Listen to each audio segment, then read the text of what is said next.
My billionaire wife sneered that I'd be nobody without her. Then she forged papers to take everything, unaware I'd turned her allowance into $5.1 million, and that her father's ex-secretary was about to hand me 40 years of buried family secrets. At 11:47 p.m. on a Tuesday, I set my house keys on the marble counter of a $7.4 million penthouse and watched my wife's expression change. Not crack, not soften, change. Serena Vale had been beautiful in every room I ever saw her in, but right then, under the warm kitchen lights, she looked like someone watching a stock she owned suddenly stopped trading. "You wouldn't last a week without me, Evan," she said 20 minutes earlier, barefoot in a silk robe, holding a glass of Pinot she had not earned and would never question. "Without my money, you go back to opening doors for men like my father." That was the thing about Serena. She never shouted when she meant to destroy you. She just stated the wound like weather. I reached into the inner pocket of my jacket and pulled out the keys. House key. Car fob. The small brass key to the wine cellar Graham Vale bragged about at every charity dinner, as if imported bottles were a personality. I lined them up one by one, straight as evidence. Serena stared at them. For the first time in 4 years and 2 months, she did not have a script ready.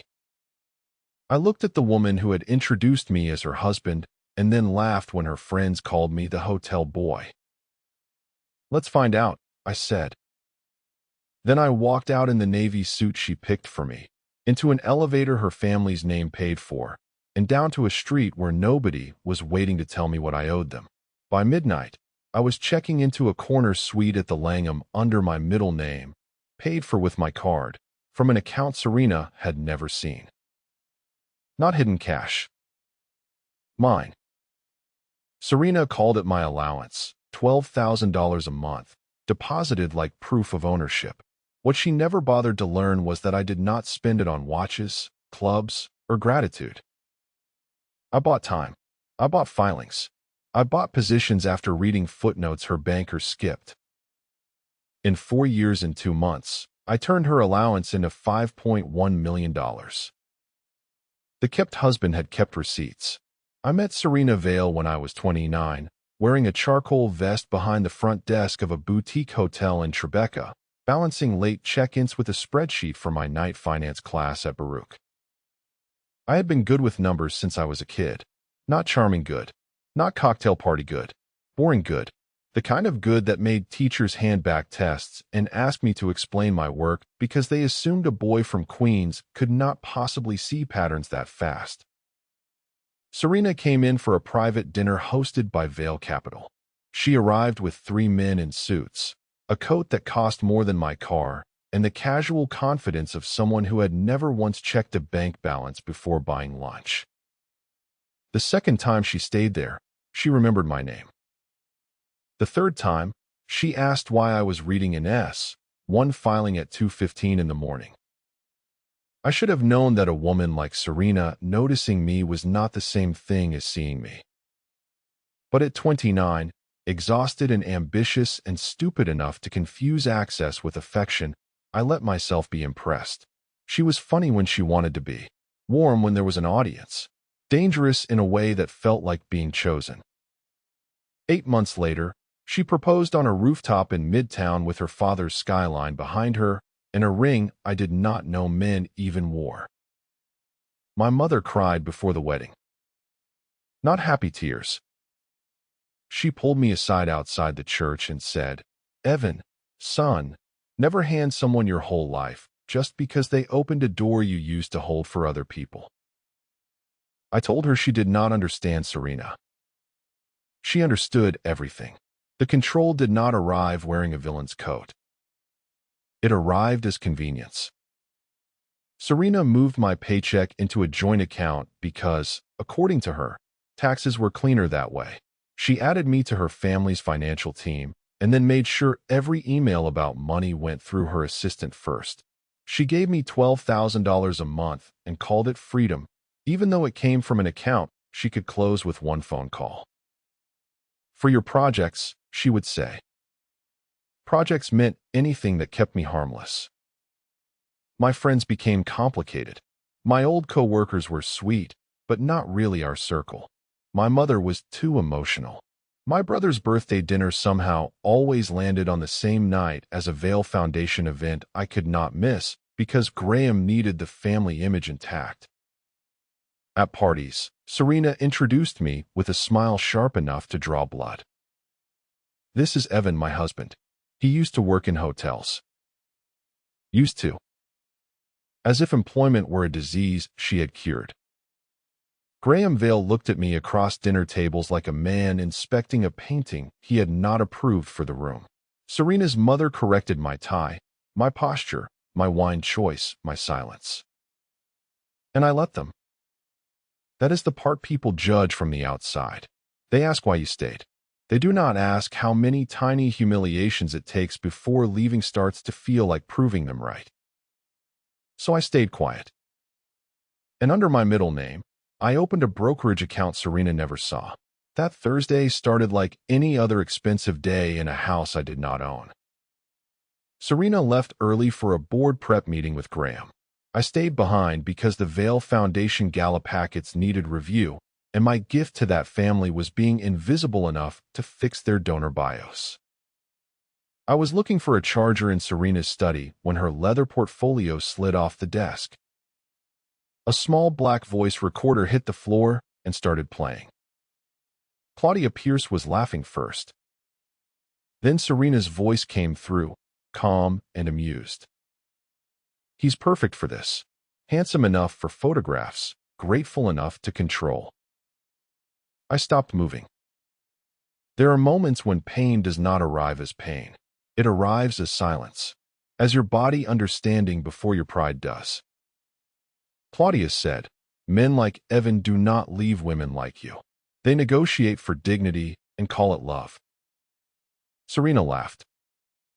Not nervously. Not like someone wishing the joke had gone too far. She laughed like they had said this before. I stood there with the charger in my hand and listened as my wife explained me like an asset class. Low risk, high social yield, easy to liquidate if he became inconvenient. I told myself it was out of context. Then I rewound it. Once. Twice. By the third time, I stopped looking for a misunderstanding. I put the recorder back exactly where it had fallen. Then I opened the rest of her portfolio because some part of me already knew there would be more. The folder was underneath a stack of board materials, clipped shut with a silver pen Serena used only when she wanted signatures to look ceremonial. Post-nuptial agreement amendment number 3. My name was on the cover. My signature was on page 16. I stared at it for a long time because the first instinct, even after hearing your wife call you controllable, is still to make reality gentler than it is. Maybe I signed it during one of those charity weeks when Serena put papers in front of me between cars and dinners. Maybe I forgot. Maybe this was old. Then I saw the B in Brooks. I have signed my name more times than I can count. Hotel receipts, vendor contracts, loan forms, birthday cards. I know what my hand does when it moves fast. That B was not mine. It was too round at the bottom, too careful, like someone imitating confidence from a photograph. I sat on the floor of Serena's study and read the clause 4 times. If I engaged in conduct detrimental to the Vail family's reputation, business interests, or philanthropic standing, I would lose access to the penthouse, the cars, the joint accounts, and any claim to marital assets connected to Vail-controlled trusts. Conduct detrimental. A phrase wide enough to swallow anything. An argument. A public accusation. A husband refusing to smile at the wrong dinner. My hands finally started shaking. Not because she had insulted me. Because she had prepared the cage before I knew I was inside it. My phone buzzed at 2:14 p.m. while I was still sitting on the study floor with the forged post-nup across my knees. Unknown number. I almost ignored it. Then the preview appeared. I have 40 years of information you need. Tomorrow, 1 p.m. Wahop, Chinatown. Come alone. E. No threat. No explanation. Just a door opening in the wall. I read it 3 times. I should have been terrified, but terror had already used up its first surprise that day. By then, I understood one thing clearly. Serena had a plan.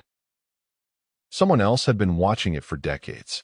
The next day, I went to a hop in Chinatown wearing a gray hoodie under a coat expensive enough to betray me. A woman in her mid-60s sat at the corner table, silver hair pulled into a severe knot, reading glasses hanging from a chain, hands folded beside a bowl of tea she had not touched. "Eleanor Park," she said when I sat down. "I was Graham Vale's executive assistant for 39 years. She slid a small velvet cufflink box across the table. It was the kind Serena bought me for Christmas when she wanted the staff to see generosity. Inside was a silver lighter. "It does not work," Eleanor said. "That is not what it is for." The bottom twisted off. A flash drive slid into my palm. My stomach turned cold. "What is on it?" I asked. Everything they thought assistants did not understand. She said it without drama, which made it worse. Eleanor had started keeping records in 1983, the year Thomas Leary, husband of Graham's older sister, died in a boating accident on Lake George. Engine failure, clear weather, no distress call. His life insurance transferred cleanly into a Vail-controlled trust. In 1992, Daniel Mercer, married to Serena's cousin, was hospitalized for exhaustion after telling 2 board members he believed Vail Capital was hiding client trades. He stayed 10 months. Came out quiet. In 2001, Michael Renner was accused of stealing from the Vail Foundation. The charges disappeared after he signed a settlement Eleanor had copied before it was shredded. She laid photographs on the table. For men. Different years. Same type. Clean-looking. Ambitious. Not born rich, but polished enough to stand beside women who were. Men who looked grateful in gala photos because nobody had yet taught them gratitude could be used as a leash. "They do not marry men," Eleanor said. "They acquire useful faces." I looked down at the pictures and saw something I hated recognizing. My own posture. The slight lean toward power. The smile that says thank you before anyone has offered kindness. "Why me?" I asked. "For 39 years, I watched them remove people who started asking questions," she said. "I retired 9 months ago because Graham decided I had become sentimental. He was right." Her eyes lifted to mine. "You are at 4 years and 2 months, Evan. That is when the paperwork starts." I thought of the forged B in Brooks. I thought of Serena laughing. Eleanor pushed the lighter closer. "Whatever you are already planning," she said, "do it now. While you still have a name they have not ruined." I did not open the flash drive in Wahop. I carried it back to the Langham in my coat pocket like it might burn through the fabric, then sat at the desk for 20 minutes before plugging it into an old laptop Serena thought I had thrown away. Eleanor had folders. Not files. Folders. Names, dates, scanned memos, insurance documents, settlement drafts, calendar entries, emails printed and rescanned like someone had spent decades assuming every machine could betray her. My first instinct was to send everything to Serena with one sentence. "Tell me what this is." That would have been stupid. Men like me do not get to look emotional around families like the Valles. Emotional becomes unstable. Angry becomes threatening. Confused becomes erratic. And erratic, thanks to a forged post-nup, was exactly the costume they needed me to wear. So I called Rafael Ortega. Rafael had spent 15 years at a white-collar defense firm before going solo out of a narrow office on Pearl Street. He had the tired eyes of a man who had watched rich people lie professionally and learned to charge by the hour for not reacting. I told him I needed a divorce lawyer who understood securities fraud. He said, "That is either very specific or very bad." "Both," I said. 2 days later, Briar Hospitality Analytics LLC existed on paper. Boring name, boring purpose, boring invoices for hotel revenue audits and vendor cost consulting. "That is the point," Raphael told me. "Boring survives discovery." I was not hiding money. I was creating a legal trail explaining why I had money, why I had access to it, and why Evan Brooks was not some kept husband having a breakdown. He was a man preparing evidence. Vail Capital started wobbling before I touched anything obvious. That was the part one had not expected. 10 days after I met Eleanor, one of Graham Vail's largest institutional clients pulled its money. 2 days later, a pension fund delayed a renewal. By Friday, Serena came home with her jaw locked so tight I could hear it in the way she set her bag down. "People are being dramatic," she said, not to me exactly, but to the room. At a donor dinner that weekend, I watched Graham take a phone call in the hallway. He turned his back when he saw me, but mirrors are useful in old clubs. His face reflected in the brass frame beside the coat room. For once, Graham Vail looked old. "Tell them the SEC has not contacted us," he said. "Tell them rumors are not subpoenas." He ended the call and smiled at me like I was still furniture. "Enjoying yourself, Evan?" "Always," I said. That night, from the guest bathroom, I texted Eleanor. "SEC rumors already?" Her answer came in less than a minute. 8 weeks ago, I sent selected records to 3 compliance departments. Not enough to prove everything. Enough to make them nervous. I stared at the message until the screen dimmed. I should have been angry that she had started before warning me. Instead, I felt the strange relief of realizing I was not pushing the first domino. I was standing where it would fall. 3 weeks in, Serena started drinking like control had become a physical thing she had to keep swallowing. Not messy drinking. Not the kind that stains dresses or ruins photographs. Serena Vail would never give anyone that kind of evidence. It was cleaner than that. A second glass of wine before dinner. A third while reviewing emails. A bourbon she claimed was Graham's habit, not hers, poured at midnight with hands that stayed steady only because she forced them to. That was when I put the amendment in front of her. Raphael had drafted it to look like a routine update to our existing trust paperwork. Narrow language. Clean formatting. No emotional words. It granted me signing authority over 3 accounts I had previously been allowed to see but never touch. "What is this?" Serena asked, barely looking up from her phone. "Tax housekeeping," I said. "Your accountant wanted it updated before quarter end." She hated administrative details. They were for assistants, husbands, and people without last names on buildings. Serena signed at 12:18 a.m., between a message from Graham and a half-finished glass of bourbon. My phone sat face down beside a vase of white lilies, recording the entire conversation. I did not smile. That matters. People imagine revenge comes with satisfaction. Mine came with a dry throat and the awareness that if I made one mistake, her family would call this fraud before breakfast. So I checked the timestamp twice. Then I sent Raphael the file. The donor committee lunch was held at the university club, in a room with dark wood walls, heavy curtains, and men who used charity like a mirror. I had sat through that lunch 6 times before. My role was simple. Wear the right suit. Laugh at the right volume. Let Serena rest her hand on my sleeve when someone mentioned family values. Do not speak unless someone asked me about hotels, travel, or whether Queens had changed much since I left. Bradley Hume started in before the soup course. Bradley ran Hume Biologics, which meant he had the permanent expression of a man who believed illness was a market segment. He looked across the table and smiled. "So, Evan," he said, How are the little trading apps doing? Still playing Market Wizard with Serena's allowance? A few people laughed. Serena did not. She went very still beside me, which told me she already sensed the floor moving. I set my spoon down.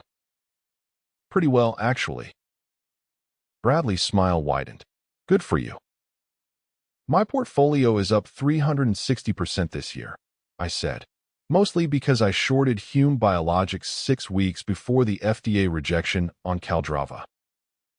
The table stopped breathing. I looked at him, not loudly, not triumphantly. Your Phase 3 language changed between filings. The risk section got longer. Your cash burn accelerated. Then your CFO sold options under a 10b5-1 plan that was adopted after the advisory committee questions became visible. It was all public, just boring. Someone's fork touched porcelain with a small, clean sound. Bradley's face lost color in layers. Serena's fingers tightened around her glass.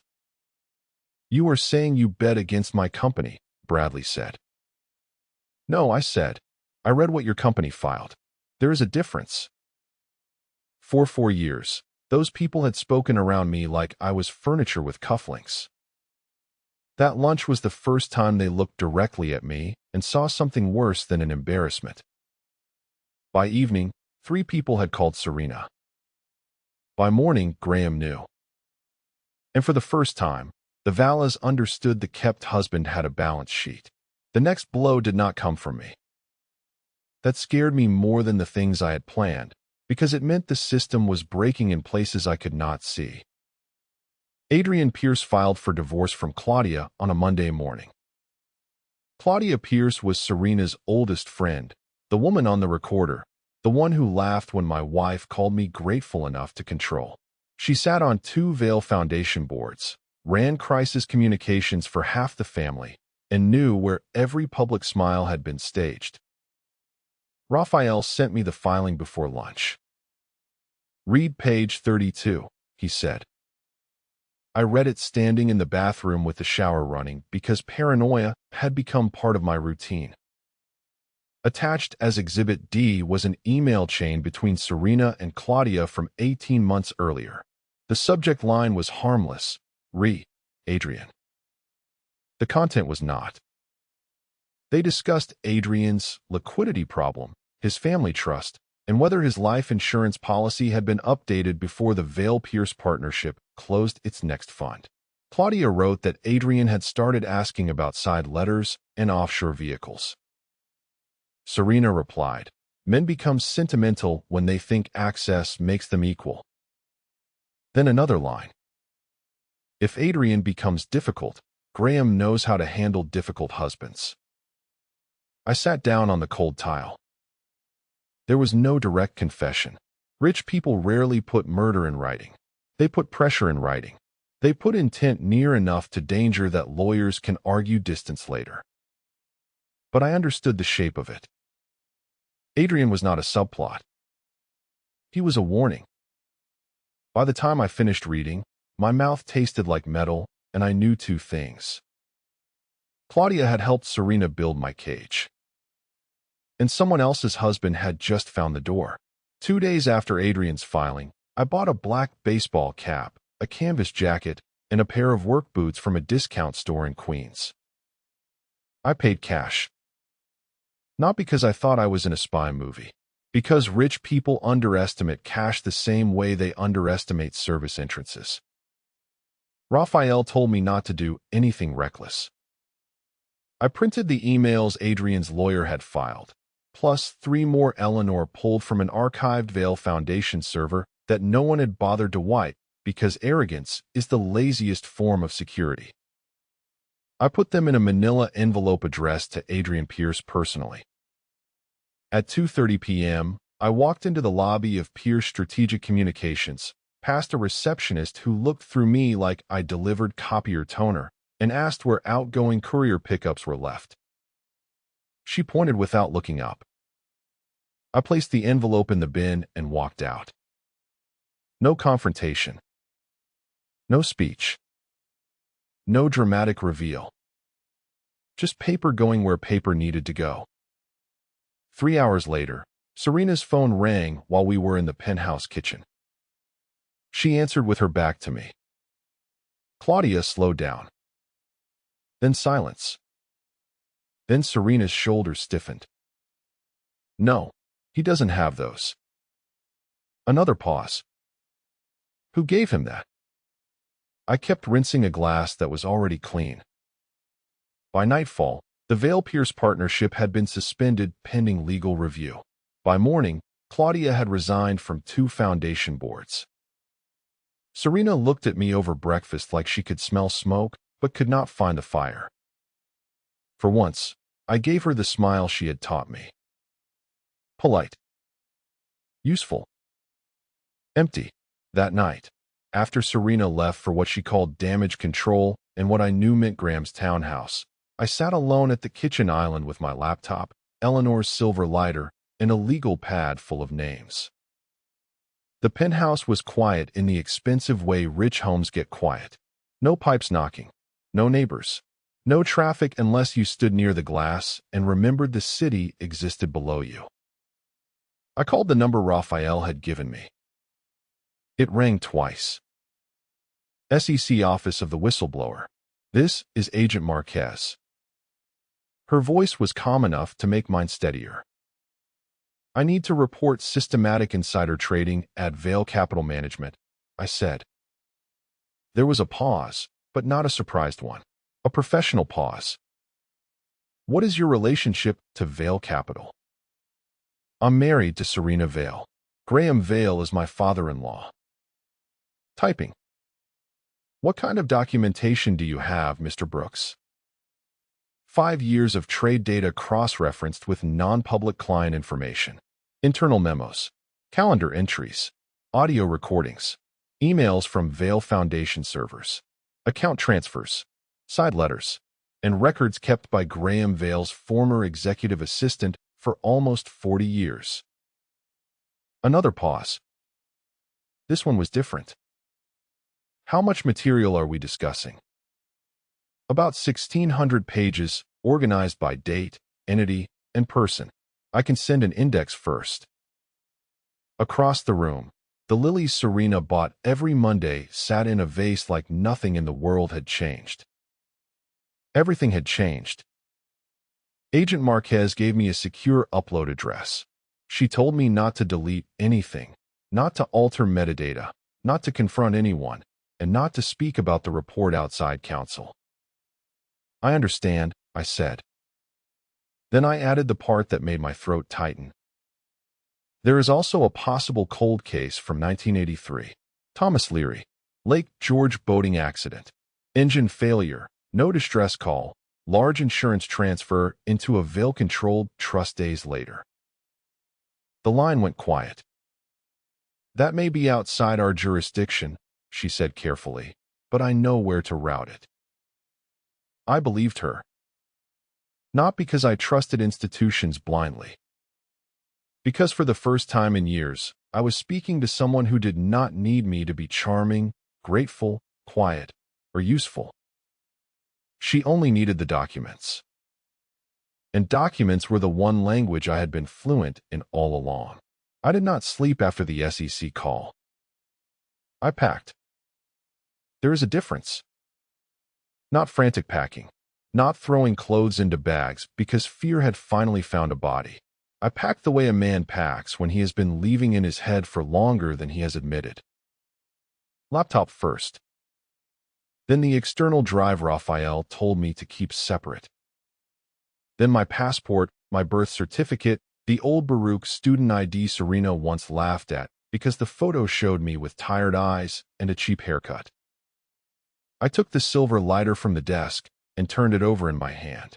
Eleanor's flash drive was still inside, warm from my palm. 40 years of rot hidden in something small enough to lose under a couch cushion. That felt right. I printed the forged post-nup again. Page 16 highlighted. The fake B and Brooks circled in blue ink. Raphael's preliminary signature analysis paperclipped to the top. At 3:04 a.m., I walked through the penthouse one last time. The city behind the glass was still doing what New York does, shining like it had never witnessed anything ugly from above. Serena was not home. That made it easier and worse. For 4 years and 2 months, that apartment had trained me to lower my voice. Even alone, I moved quietly. Habit is a kind of ghost. On the marble counter, I placed the keys in the same neat row I had practiced in my mind. House key. Car fob. Wine cellar key. Then I took off the wedding band Serena had chosen because, according to her, simple looked more masculine on me. I set it beside the keys. I removed the watch she gave me on our second anniversary, the one Graham had called finally appropriate, and placed it there too. I did not take the cufflinks, the suits, the luggage with veil initials, or the framed photograph from Lake Como where I looked happy because I had not yet learned the difference between being chosen and being displayed. I changed into jeans, a black sweater, and the worn leather jacket I bought myself before I ever met her. On the back of one of Serena's charity place cards, I wrote 2 words. Check your accounts. Then I picked up 2 suitcases, not 3. I left anything that felt like proof of purchase instead of proof of life. Carlos, the night doorman, saw me in the lobby. He looked at the bags, then at my face. He did not ask a single question. He just opened the door and said quietly, "Good luck, Mr. Brooks." I stepped into the cold morning with my own money, my own name, and enough evidence to make a dynasty start bleeding before sunrise. At 7:03 a.m., my phone lit up. "Serena, what did you do?" At 7:05, she called. At 7:07, she called again. By 7:18, there were 9 missed calls, 3 voicemails, and 1 text from Graham's assistant asking whether I knew Mrs. Vale's location, as if my wife had misplaced herself and I was still responsible for returning her. I sat at the small desk in my hotel suite with room service coffee going cold beside my laptop. I did not answer. At 8:12, Serena's voice changed. The first voicemail was anger. The second was disbelief. The third was something I had never heard from her before. Uncertainty. "Evan, call me right now. The accounts are frozen. Graham says there is a filing. Rafael Ortega's name is on it. What the hell is this?" I listened once. Then I saved it for Rafael. At 6:58 that morning, 5 minutes before Serena's first text, Rafael had executed the emergency asset freeze the court approved the night before. It covered 3 joint accounts tied to Vail-controlled entities, plus 2 liquidity accounts that, according to the documents I sent Agent Marquez, had been used to move proceeds connected to trades under investigation. I had not emptied them. I had not transferred a cent to myself. That mattered, legally and personally. For 4 years, the Valles had talked about money like possession was morality. If they owned it, they deserved it. If I touched it, I was greedy. So I made sure nobody touched it. Not Serena. Not Graham. Not me. By 9:40, her texts were coming in broken pieces. "You don't understand what you've done. My father will ruin you. Please just call me." That last one sat on my screen longer than the rest. Please. A word Serena used only when command stopped working. I looked at it while the city moved below my window, bright and indifferent. Then I turned my phone face down. The kept husband had not taken her money. He had locked the door and handed the key to the law. By noon, Serena's voicemails had stopped sounding like threats and started sounding like weather reports from inside a burning house. At 12:16, she said the FBI was at Graham's office. At 12:43, she said they were taking computers. At 1:09, she said, "My father wants to know if you understand what federal agents do to people who lie." I almost laughed. Not because it was funny, Because even then, even with agents in his building, Graham Vale's first instinct was to accuse someone else of lying. By 6 that evening, every local business channel had the footage. Graham Vale, 72 years old, silver hair combed back, navy suit still perfect, being led out of his Connecticut estate between two FBI agents. His wrists were cuffed in front of him. His face carried the stunned contempt of a man who had spent his entire life assuming consequences were for employees. Behind him, agents carried boxes from the house. Not one box. Not two. A line of them. Banker boxes with white labels, files Eleanor had spent 9 months making easier to find. The reporter outside the gate said Vale Capital Management was under multi-agency investigation for securities fraud, obstruction, and possible evidence tampering. Then she said the part that made my hand tighten around the coffee mug. Sources indicate the whistleblower may be connected to the Vale family by marriage. I turned the television off. For years, that family had treated me like an accessory to their reputation. Now my relationship to them had become the sentence no one in their circle could stop repeating. The next morning, the story widened. That is the thing about rich family scandals. At first, people pretend it is about numbers because numbers feel cleaner than bodies. Securities fraud, improper trades, frozen accounts, words that fit inside lower third graphics without making viewers look away from breakfast. Then Daniel Pierce, the Wall Street Journal reporter outside the federal courthouse, said a name nobody in the Vale family had allowed near a microphone in 40 years. Thomas Leary. I was sitting on the edge of the hotel bed when he said investigators were reviewing a 1983 boating accident on Lake George involving Graham Vale's brother-in-law, whose death had been ruled accidental after an engine failure and no distress call. The segment lasted maybe 40 seconds. It felt like a door opening underground. My phone buzzed before the anchor changed topics. Eleanor.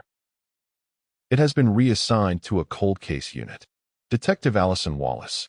Good reputation. She listens. I stared at the message. For 1 second, I was not thinking about Serena, Graham, frozen money, or the marriage collapsing behind me. I was thinking about a man I never met, alone on a lake, turned into a footnote because the wrong family benefited from silence. I cried that night. Not the cinematic kind. No glass thrown, no collapse against a window while rain made everything look expensive and tragic. I was sitting on the bathroom floor of the hotel suite with the shower running, still in my shirt from the day before, when my body simply stopped obeying the version of me that had been calm for 3 weeks. The tears came without sound. That almost made them worse. I had spent 4 years learning how to make myself smaller in rooms full of people who mistook money for height. Then I spent 21 days becoming precise enough to survive them. Apparently, precision has a cost. At 9:12 the next morning, Raphael called. "The post-nup is void," he said. I closed my eyes. Dr. Naomi Feld, the forensic document examiner he retained, had completed her report. 26 pages. The forged B in Brooks was inconsistent with my established signature pattern. So were the slant, pressure, spacing, and terminal stroke. Legal language has a strange mercy sometimes. It did not say Serena betrayed me. It said the document could not stand. For the first time since I found the recorder, I believed I might. 3 weeks later, 21 days to be exact, I was at the bar of the Ritz-Carlton with Raphael, signing the final version of the divorce petition and pretending the champagne did not taste like exhaustion. The post-nup was void. The accounts were frozen. Graham was out on bail. Vale Capital had become a name people whispered the way they whisper mold in a house they used to admire. Raphael went to take a call near the lobby. That was when Serena walked in. I almost did not recognize her. Not because she looked ruined. Serena Vale would never allow ruin to dress her badly. Her coat was camel cashmere. Her hair was clean. Her lipstick was perfect. But there was something wrong in the structure underneath. Like the woman who had spent her life being lit from the front had finally been caught under fluorescent bulbs. She stopped in front of me. "You destroyed everything," she said. The bar quieted in that slow, hungry way rooms do when rich people forget they are being watched. I set my glass down. "I revealed everything," I said. "There's a difference." Her jaw moved once, as if she had bitten down on every answer she used to own. "You think you're safe because you have a lawyer and a few documents?" "No," I said. "I think I'm safe because every threat you had depended on me being ashamed." That landed. I saw it. For 4 years, Serena had treated my background like a debt I owed her. Queens, hotels, night classes, my mother's apartment, the cheap haircut in my old student ID. She thought if she made me embarrassed enough, I would keep mistaking silence for gratitude. "You were nothing before me," she said, but her voice cracked on nothing. I looked at the woman I had loved, or thought I had loved, and felt grief move through me without finding a place to stay. "You said I wouldn't survive a week without you." Serena's eyes went flat. "It's been 21 days, I said, "and you're the one drowning." For a second, nobody moved. Then Raphael appeared beside me without touching my arm. "Mrs. Vale," he said, calm as paperwork, "this conversation is over." Serena looked past him at me, waiting for the old version of her husband to soften. He did not show up. Hotel security arrived before Serena found another sentence. 2 men in dark suits came up on either side of her with the quiet confidence of people trained to remove problems without becoming part of them. "Mrs. Vale," one said, "we need you to leave." She turned on him like status was still a weapon. "Do you know who I am?" The man did not blink. "Yes, ma'am." That was worse. Serena looked at me once more, searching for a crack, a reflex, some old husband trained to apologize before understanding why. I lifted my glass. Not a toast. Not mercy. Just acknowledgement. Then they walked her out through the lobby, past mirrors, marble, and people pretending not to stare. The bartender set fresh champagne in front of me. "On the house," she said. Her name tag read Teresa. Then she leaned closer, voice low enough for only me. "That was long overdue. I still think about Eleanor Park more than I think about Serena." That surprises people when I say it. They expect rage to orbit the woman who wore my ring and signed my name. But Serena was only the face I married. Eleanor had spent 39 years watching the machine. She testified first in the SEC case. Raphael told me her deposition ran 7 hours, and that she never raised her voice once. She brought calendars from 1983, photocopied memos, travel receipts, insurance transfers, and a handwritten index so detailed one federal attorney apparently said, under his breath, "Jesus Christ." Then Detective Allison Wallace called me. Not to ask for sympathy, not to give me gossip. She wanted confirmation about the silver lighter, the order of files, the names Eleanor had flagged in red. The cold case was no longer just a family rumor with old photographs attached. Thomas Leary's boat had been serviced 2 days before he died. The shop closed 3 weeks after the accident. The owner moved to Arizona 6 months later and, according to bank records Eleanor preserved, received a payment from a Vale family account the same week the engine report disappeared. Wallace was careful with every word. Active investigation. New forensic review. Possible witness contact. I knew enough not to ask what she could not say. But when she told me Thomas's surviving sister had been notified that the case was officially reopened, I sat down because my knees did something embarrassing. For years, the Vallas had turned people into problems to be managed. Eleanor turned them back into names. Thomas Leary was not evidence to me anymore. He was a man on a lake who deserved someone to ask why he never came home. Graham Vale is currently out on bail awaiting trial on 11 counts of securities fraud, obstruction, and evidence tampering. Raphael says the grand jury connected to Thomas Leary's death is moving slower, which means it is moving carefully. I have learned to respect slow things. Vale Capital Management no longer exists in any meaningful form. The SEC revoked its registration 4 months after the raid.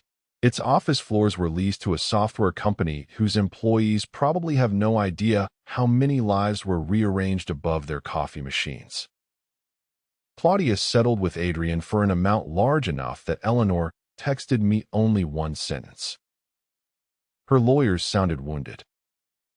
Serena and I divorced quietly. There was no courtroom scene, no final speech, no shattered woman begging under fluorescent lights. Just signatures, filings, silence, and the strange administrative death of a marriage that had once looked expensive enough to be permanent. She moved into Graham's townhouse after her accounts stayed frozen. I heard, secondhand, that she started consulting for a luxury branding firm run by someone who used to beg her for donations. I do not feel triumphant about that. People expect you to want the villain ruined beyond recognition. I understand the appetite. Some days, I had it too. But mostly, I feel the quiet that comes after a room full of wealthy people finally stops telling you who you are. I kept the leather jacket. I kept my name. And every morning, before I open the market, I drink coffee I paid for myself.